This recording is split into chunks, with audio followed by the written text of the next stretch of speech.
देश में भारी कोरोना संकट के बीच आज प्रधानमंत्री मोदी ने कैबिनेट की अहम बैठक बुलाई है। माना जा रहा है कि प्रधानमंत्री मोदी कोरोना पर लगाम लगाने के लिए बैठक में कई बड़े फैसले ले सकते हैं। ये बैठक आज सुबह 11 बजे होगी। कैबिनेट की बैठक में प्रधानमंत्री मोदी कोरोना को लेकर नई रणनीति पर भी कोई ऐलान कर सकते हैं। देश में कोरोना महामारी की दूसरी लहर के दौरान केंद्रीय मंत्रिपरिषद की यह पहली बैठक होगी। बैठक में 18 से 45 आयु वर्ग के लोगों के लिए आरंभ हो रहे टीकाकरण अभियान को लेकर भी चर्चा की जा सकती है। ऑक्सीजन सप्लायर्स को दिल्ली हाईकोर्ट का बड़ा आदेश, सप्लाई और एलोकेशन के आंकड़ों के साथ आज पेश होने का फरमान। कोरोना दवाइयों पर जीएसटी हटाने की मांग, सुप्रीम कोर्ट में आज हो सकती है सुनवाई। वेंटिलेटर, मेडिकल ऑक्सीजन की कीमतों से जीएसटी हटाने की मांग। दिल्ली में रुक नहीं रहा कोरोना से मौत का सिलसिला। हर 4 मिनट में कोरोना से एक व्यक्ति की मौत। बीते 24 घंटे में 395 लोगों ने गंवाई अपनी जान। 24,000 से ज्यादा नए केस। कोरोना के खिलाफ लड़ाई में भारत की मदद के लिए 40 से ज्यादा देशों ने बढ़ाया मदद का हाथ। दुबई से 157 वेंटिलेटर समेत कई दूसरे उपकरण लेकर दिल्ली पहुंचा विशेष कार्गो विमान। गोवा में 3 मई तक 4 दिन के लिए किया गया संपूर्ण लॉकडाउन। जरूरी सेवाओं के लिए रहेगी छूट। बेवजह घूमने पर पूरी तरह से पाबंदी। सीरम इंस्टीट्यूट के बाद भारत बायोटेक ने भी कम की वैक्सीन की कीमत। अब राज्यों को 400 रुपए में मिलेगी कोवैक्सीन, पहले 600 रुपए में देने का किया था फैसला। छत्तीसगढ़ में कोरोना का कहर जारी है। 24 घंटे में कोरोना के 15,804 नए मरीज सामने आए। दुर्ग में 1496, रायपुर में 1414, बिलासपुर में 1337, रायगढ़ में 1196, कोरबा और जांजगीर चांपा में 1043 मरीज मिले हैं। प्रदेश में 191 मरीजों की मौत हुई है। रायपुर में 48, बिलासपुर में 37 और दुर्ग में 13 मरीजों की मौत हुई। प्रदेश में अभी 1,17,910 एक्टिव मरीज हैं। छत्तीसगढ़ में आज से कोरोना जांच की क्षमता बढ़ेगी। प्रदेश में आज शुरू आरटीपीसीआर जांच के लिए 2 नई लैब शुरू होंगी। आपको बता दें कि कांकेर और महासमुंद में 2 वायरोलॉजी लैब की शुरुआत भी होगी। आज सुबह 11 बजे स्वास्थ्य मंत्री टी.एस. सिंहदेव लैब का उद्घाटन करेंगे। बता दें कि लैब में रोजाना 650 सैंपल की जांच की क्षमता है।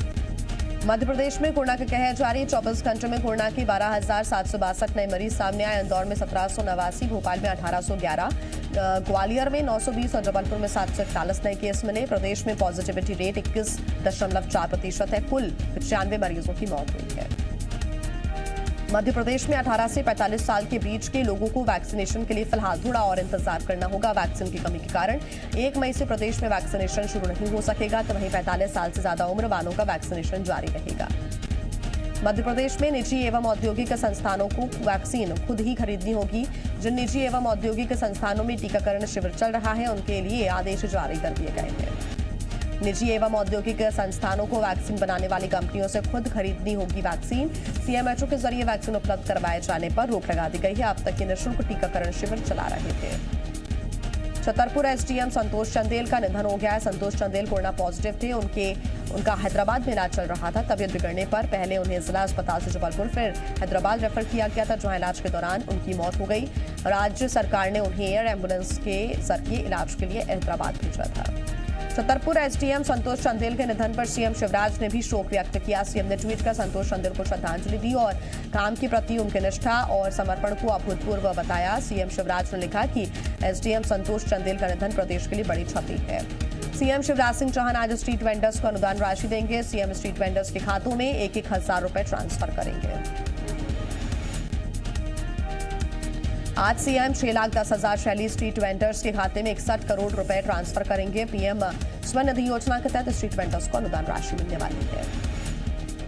सीएम शिवराज सिंह चौहान ने सभी जिलों के सीएमएच और वरिष्ठ डॉक्टर्स से कोरोना को लेकर चर्चा की। सीएम ने कहा कि जिला अस्पताल, प्राथमिक और सामुदायिक स्वास्थ्य केंद्र में लोगों का ज्यादा से ज्यादा इलाज हो, ताकि बड़े शहरों पर बोझ न पड़े।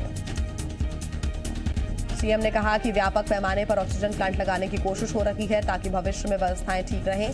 निचले स्तर के अस्पतालों में सोनोग्राफी मशीन से लेकर अलग अलग तरह की सिटी स्कैन मशीनों की व्यवस्था की जा रही है। डॉक्टर्स को कोरोना से लड़ने के लिए सीएम शिवराज ने धन्यवाद दिया। 1 मई से एमपी में वैक्सीनेशन न होने पर विपक्ष ने हमला किया। पूर्व सीएम कमलनाथ ने ट्वीट कर लिखा कि शिवराज सरकार में प्रदेश के अस्पतालों में न बेड है, न इलाज और न ऑक्सीजन, न जीवन रक्षक दवाइयां और इंजेक्शन। पूर्व सीएम कमलनाथ ने लिखा कि खुद को विश्वगुरु बताते थे, विश्व भर में वैक्सीन भेजने के बड़े बड़े दावे करते थे और अपने देश में अपने ही नागरिकों के लिए वैक्सीन के लिए उनकी आधिपत्य नहीं है। ना कोरोना संक्रमण होने पर इलाज और ना रोकने के लिए वैक्सीन, जनता सिर्फ भगवान भरोसे। ये कैसे अच्छे दिन आ गए।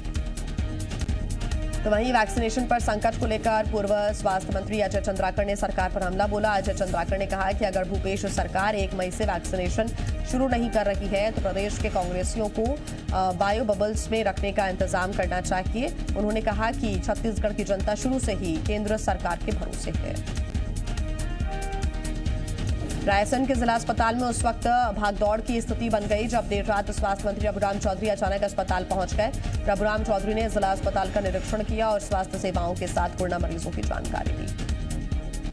जिला अस्पताल का जायजा लेने के साथ ही स्वास्थ्य मंत्री प्रभुराम चौधरी ने मरीजों के इलाज के लिए प्रबंधन को 10 ऑक्सीजन कंसंट्रेटर भी उपलब्ध कराए। बीजेपी विधायक संत हिरदाराम नगर बैरागढ़ की उपेक्षा किए जाने से नाराज हैं और इस संबंध में उन्होंने भोपाल कलेक्टर को लेटर भी लिखा है। पत्र में उन्होंने लिखा है कि जब भोपाल में दूसरे अस्पतालों में 10 दिन में ऑक्सीजन की व्यवस्था कर दी गई तो फिर 3 लाख आबादी वाले संत हिरदाराम नगर के सिविल अस्पताल की उपेक्षा क्यों की गई। बीजेपी विधायक रामेश्वर शर्मा ने भोपाल कलेक्टर को अल्टीमेटम दिया है। रामेश्वर शर्मा ने कहा कि अगर 10 मई तक सिविल अस्पताल के मरीजों का इलाज शुरू नहीं हुआ तो वो 11 मई को धरना देंगे। बीजेपी के रामेश्वर शर्मा के साथ ही भोपाल से बीजेपी सांसद साध्वी प्रज्ञा सिंह ठाकुर ने भी संत हिरदाराम नगर अस्पताल की लिए आवाज उठाई है।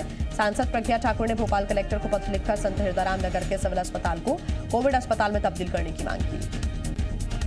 नरसिंहपुर में कोरोना के हालात को लेकर केंद्रीय मंत्री प्रहलाद पटेल के भतीजे सोनू सिंह ने अपनी ही सरकार के खिलाफ मोर्चा खोल दिया है। फेसबुक पोस्ट पर मोनू सिंह ने कहा कि पूरा सिस्टम फेल हो चुका है, चारों तरफ चीख पुकार मची है, ऑक्सीजन की कमी से मरीजों की मौत हो रही है।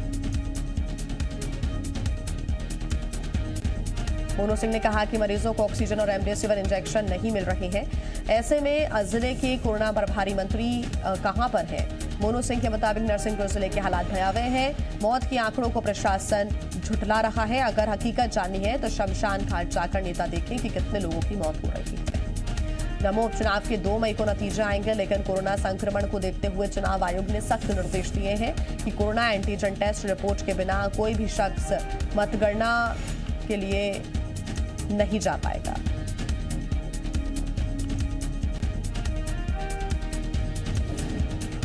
इस संबंध में कलेक्टर एवं जिला अधिकारी ने आदेश भी जारी कर दिया है।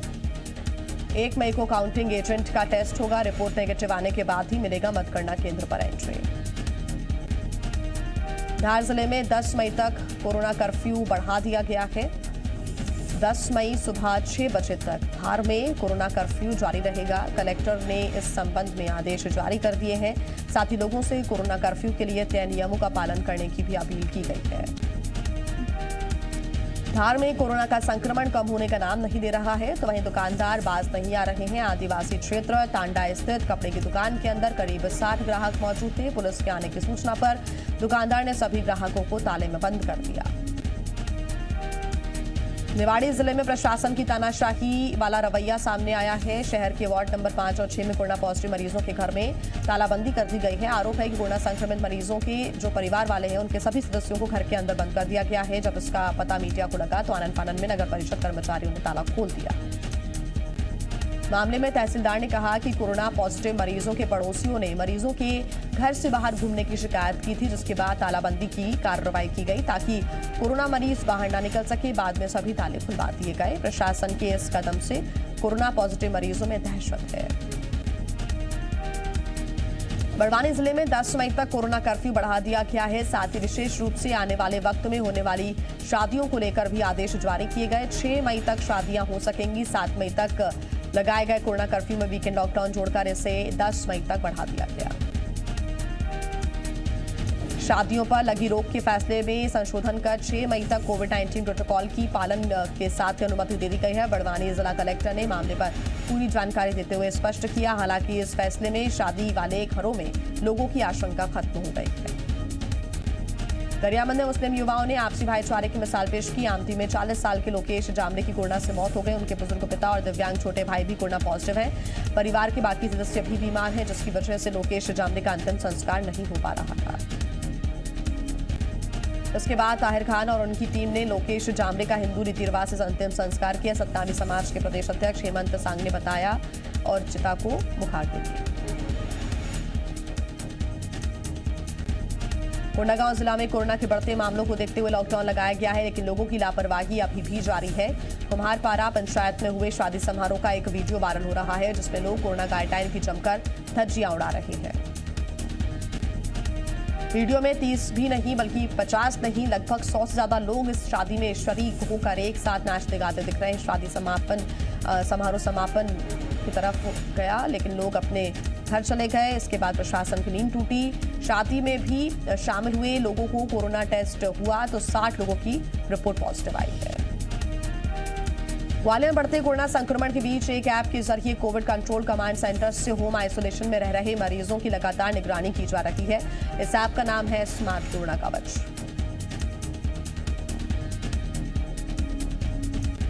इस ऐप को जब मरीज अपने फोन पर डाउनलोड करता है तो वो मरीज सीधे ग्वालियर के कोविड कंट्रोल कमांड सेंटर से जुड़ जाता है और अपनी किसी भी समस्या और जरूरत के लिए कंट्रोल कमांड सेंटर से सीधे बात कर सकता है। इसके साथ ही होम आइसोलेशन में रह रहे मरीज अपने घरों से बाहर ना निकले, इस पर भी ऐप के जरिए नजर रखी जाती है।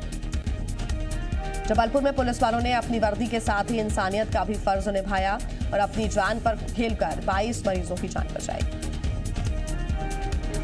दरअसल जानकारी के मुताबिक चंडाल भाटा स्थित न्यू लाइफ ट्रॉमा सेंटर में ऑक्सीजन खत्म हो गई थी, जिस कारण वहां भर्ती मरीजों की जान पर संकट पैदा हो गया था। जैसे ही इसकी खबर पुलिस वालों को लगी, उन्होंने तुरंत निजी अस्पताल से 4 सिलेंडर पहुंचाए, जिसके बाद भर्ती 22 मरीजों को ऑक्सीजन मिल सका।